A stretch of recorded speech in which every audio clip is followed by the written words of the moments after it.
Welcome to your custom-tailored deep dive.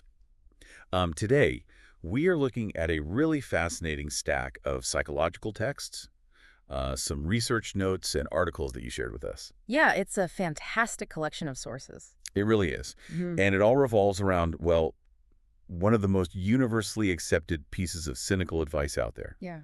You know the one?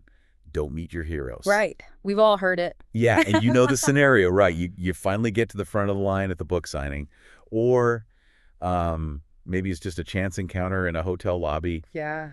and you were about to meet the person who wrote the words or sang the song or built the company that fundamentally changed your perspective on life. Exactly. You shake their hand, you exchange a few words, and as you walk away, something inside you just kind of goes quiet. Hmm. That very specific sinking quiet of a disappointed expectation. It really is a distinct feeling. So, okay, let's unpack this.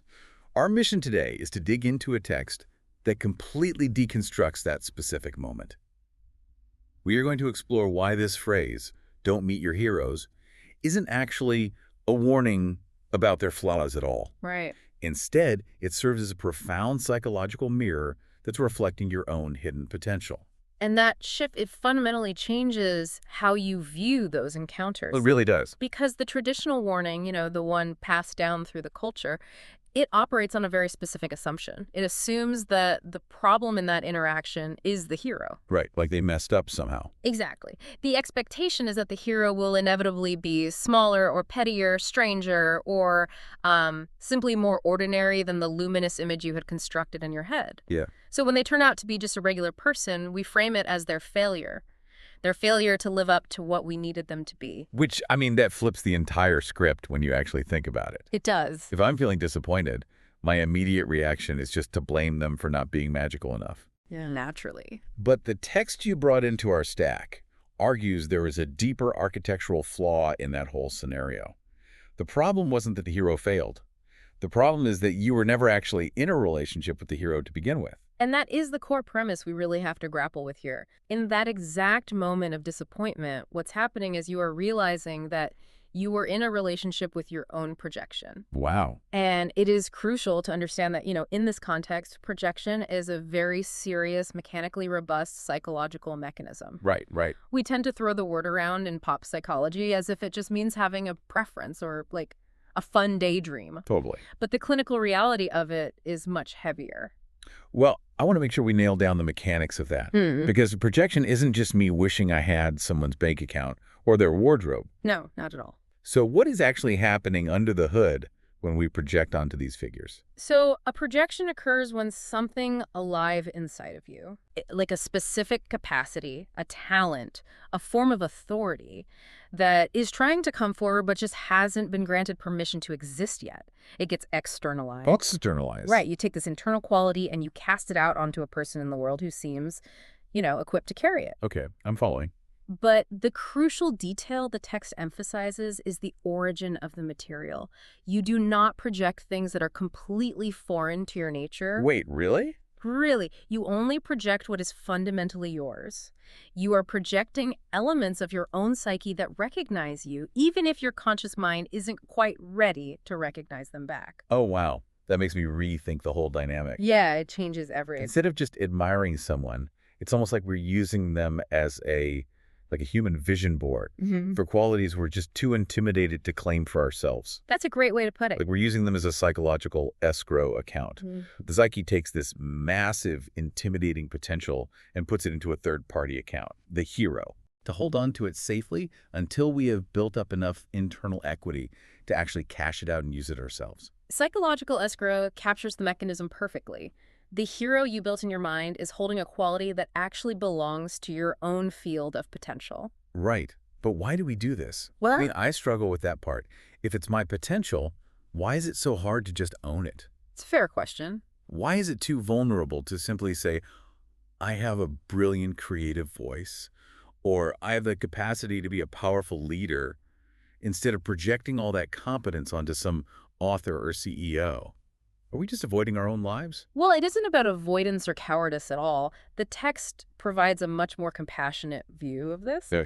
Actually inhabiting that quality, actually being that thing, it feels far too large for your current infrastructure to handle. Like it would overload the system. Exactly. or it feels too vulnerable, or simply impossible given where you currently are in your life's trajectory. That makes sense. The sheer weight of becoming that potential, with all the responsibility and the risk of failure it entails, it's just too heavy for your ego to carry right now.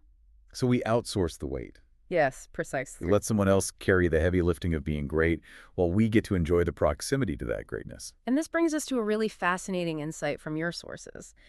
The text argues that this is exactly why hero worship is so incredibly consistent across cultures and across centuries. Huh. It is not a bug in the human operating system, it is a feature.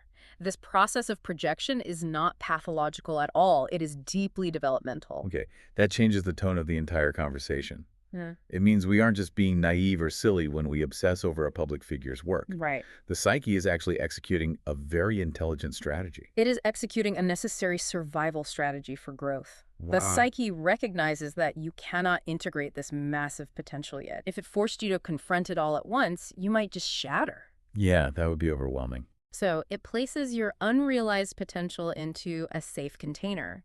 You can safely admire it from the outside, study it, and slowly orient your life toward it. And the text uses that really specific metaphor for this container. It called the hero an advanced scout.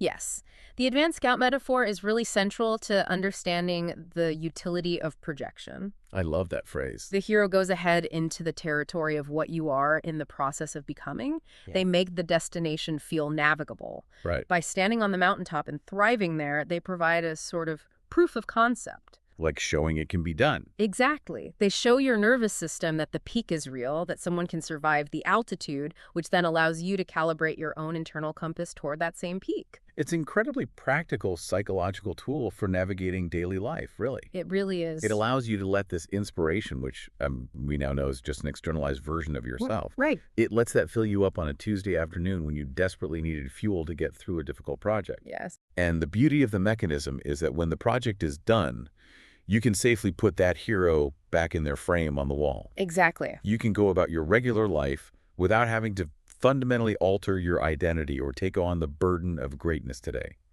The scaffolding basically holds the weight for you. The scaffolding allows you to be adjacent to your potential without being responsible for it. You get to love the potential without having to survive the friction of actually living it. Okay, so the architecture of this illusion is perfectly designed. Mm-hmm. It's safe, it serves a developmental purpose, it keeps us moving forward. But that brings us to the core conflict of the text. Right, the collision. Yeah, the sinking feeling we talked about at the very beginning of this deep dive. What mechanically happens to this perfectly designed scaffolding when we actually get into the same physical room as this advanced scout? The text is beautifully vivid in describing this collapse. It really is. Because the mechanism of projection is highly dependent on distance. It requires a certain amount of empty space between you and the hero for the projection to actually travel through. Right. The moment you are in physical proximity to the actual embodied human being, the container starts to crack under the pressure.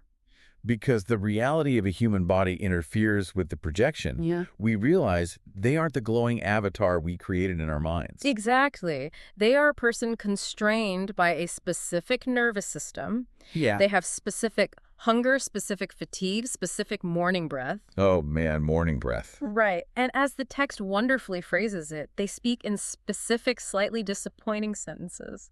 They are bound by the friction of reality. Or they might be distracted, or they might spill coffee on their shirt. Or they might just sound tired, Yeah. and suddenly the container fractures. But it is vital to understand that it does not fracture because they failed. Okay. It fractures because no actual flesh and blood human being can sustain the archetypal weight of your unlived potential. That's so heavy. The person standing in front of you was never what was actually inside that glowing image. You were what was inside that image. And now you are standing like 3 feet away from them. Right. The text describes this as a mechanical collapse. It uses the imagery of a source and a screen finally occupying the same room. Okay, break that down for me. You are the source of the projection. The hero is the screen you've been projecting onto. Got it. When you walk up to them and bring the projector right up against the screen, the image naturally disappears. The projection has nowhere left to travel. Wow. The illusion collapses, as all illusions eventually do when reality stops cooperating with the fantasy. When reality stops cooperating, man, That brings us to the physical reality of this collapse. The text goes out of its way to describe the somatics of the disappointment. Yes, the bodily sensation. It emphasizes that this isn't just an intellectual realization where you go, ah, I see, I have projected. You feel the collapse violently in your body. The body registers the shift before the conscious mind can process it. If you pay close attention in that specific moment when the spell breaks, there is a distinct sensation in the chest. Right. The text notes that we often mislabel it. It isn't quite grief, though it carries a similar weight, and it isn't quite betrayal, though the ego definitely tries to frame it that way. The text calls it a sudden weightlessness, Yes. which is a fascinating descriptor. Weightlessness sounds like it should be a relief, like taking off a heavy backpack. You'd think so. But the text makes it clear that this sensation isn't freeing in the slightest. No, it is profoundly disorienting. The sensation of weightlessness occurs because it feels like a pressure you didn't even realize you were leaning against has suddenly stepped back. Oh. You were leaning your weight on this external scaffolding, and when proximity shatters the screen, the scaffolding vanishes. You are left stumbling forward into a psychological space that you did not expect to have to navigate under your own power. Wait, so what does this all mean for the disappointment we feel? Are you saying the disappointment isn't actually anger at the hero for letting us down, but it's our own ego panicking because we have to hold our own weight now? Exactly that. The body knows something in that moment that the mind is frantically trying to avoid intellectualizing. Right. The somatic reaction is the body recognizing. The immense potential I was relying on as an external force has just been revealed as my own, and I do not yet have the infrastructure to hold it. That is terrifying. It is. The disappointment is a defensive cover for that panic. It is never about the hero. The disappointment is the ego's visceral reaction to what the text calls the moment of retrieval. The moment of retrieval. The exact second the projection bounces off the broken screen and comes flying right back to the source. Yes. Accepting that retrieval means actively stopping the projection. It requires looking at this immense, terrifying potential and consciously saying, this belongs to me. This is what I am made of. This is the standard I am now accountable for moving toward. Which totally explains why the ego fights it so hard. The ego finds the moment of retrieval genuinely terrifying because it demands accountability without the safety of external scaffolding. Yeah. The hero allowed you to be adjacent to your potential without being responsible for its execution. When the scaffolding vanishes, what remains is just you and the work that was always yours to do. Right. You can no longer merely be a fan of the potential. You have to answer for it. This makes so much sense when you apply it to our own lives. Mm-hmm. I mean, it is infinitely easier to be a fan than to be a creator. Absolutely. It is infinitely easier to complain that a leader let you down than to actually step up, take agency, and lead yourself. So much easier. If the hero fails to live up to the hype, I can safely channel my energy into being angry at them. But if I realize the hero was simply holding my potential in escrow, I have no more excuses. I have to get to work. And if we connect this to the bigger picture, we see that this dynamic scales up massively. This is not just a personal, individual mechanism occurring in hotel lobbies. The text explicitly points out that we utilize this architecture on a macro level as an entire culture. Wait, I struggle with this part of the argument. How so? Well, if we are only projecting what is ours, that makes perfect sense for an artist whose creativity I might envy, or, an entrepreneur whose ambition I share. Sure. But what about politicians? Or massive cultural icons? We project onto them constantly as a society, but most people don't secretly harbor a desire to run for office or manage a global supply chain. Yeah. How does the text reconcile that kind of mass projection? It is a vital distinction. The text clarifies that we aren't necessarily projecting a literal career path or a specific talent. Oh, okay. When a culture projects onto a politician or a massive public figure, we are projecting the underlying qualities of that figure. We project our unowned agency, our authority, our collective capacity to take responsibility for our environment. We externalize our own power to shape the community and hand it over to a single screen, demanding that they carry the burden of our collective potential. And because no human can carry the collective archetypal potential of millions of people, that screen is guaranteed to crack. Inevitably. And this is where the text introduces the concept of cyclical savagery. Cyclical savagery, that's a heavy term. It is. We consciously and unconsciously select people, we build massive, impossible pedestals for them, and project our unknown material onto them with enormous ferocity. Yeah. And then we wait for the moment the container fractures so we can tear the projection back down. Cyclical savagery. That is a chilling but perfectly accurate description of our modern news cycles and celebrity culture. It really maps We perfectly. build them up to astronomical, almost divine heights, and then the exact moment they show a human flaw, a specific disappointing sentence, society absolutely destroys them. But why the savagery? If the mechanism is trying to help us grow, why do we force these brutal downfalls? Because the savagery is the collective psyche attempting a forced retrieval. Wow. By destroying the pedestal, the collective is unconsciously trying to force the projected energy back to its source, the people. The collapse of a cultural hero is fundamentally an invitation for the collective to claim its own power, to realize that agency was always ours. But looking at the world, it doesn't seem like we ever actually accept that invitation. We don't take the power back. We rarely do. The terror of collective accountability is simply too high. Yeah. Instead of looking at the fallen hero and saying, the scaffolding is gone, we must now lead ourselves and take responsibility for our own communities, the collective ego panics. And so we just find a new screen. Exactly. To avoid the terror of that accountability, we transfer the projection onto the next politician, the next tech founder, the next artist, and the cyclical savagery begins all over again. Just a loop. A loop that will continue dominating our culture until enough individuals are willing to ask the harder, much heavier question. Not what is wrong with the hero, but what was I projecting, and where does that responsibility actually live in me? Exactly. That is a heavy, heavy question. It requires a level of self-interrogation that, frankly, most of us spend our lives trying to avoid. But it's also deeply empowering. It really is. It strips away the illusion that greatness exists somewhere out there, inaccessible to us. Which brings us to the ultimate takeaway from this entire exploration. The cynical advice passed down through the culture is, in a mechanical sense, entirely correct. You shouldn't meet your heroes. Right. But for reasons completely counter to what the culture assumes. Yeah, you shouldn't meet your heroes because by the time you feel truly ready to stand in front of them and meet them as an equal, you're actually ready to begin the process of becoming them. Yes. The projection is ready to be retrieved. The physical proximity to their human body is just no longer necessary. You don't need the autograph or the handshake to validate the quality that is already vibrating inside your own architecture. They did their job. They functioned exactly as the advanced scout was meant to function. They went ahead into the terrifying territory of your own unlived potential.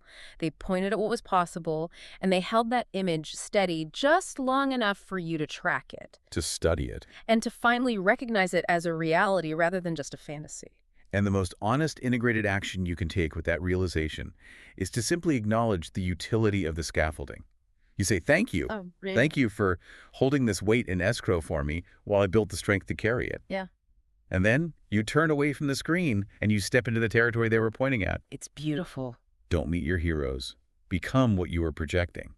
I mean, it takes this depressing, almost defeatist warning about human nature and transforms it into the ultimate call to action. It really does. It's an invitation to take your power back off the wall, out of the frame, and subject it to the friction of your own reality. It is a profound shift in how we view the mechanics of inspiration and disappointment. But as we wrap up this analysis, the architecture of projection we've outlined today raises one final, somewhat unsettling question. Oh boy. A thought I want to leave you with to mull over on your own. We've covered the terror of accountability, so I'm braced for it. Yeah. Where does this mechanism take us next? Well, we've spent this entire deep dive discussing how we project our positive, unrealized, heroic traits onto others.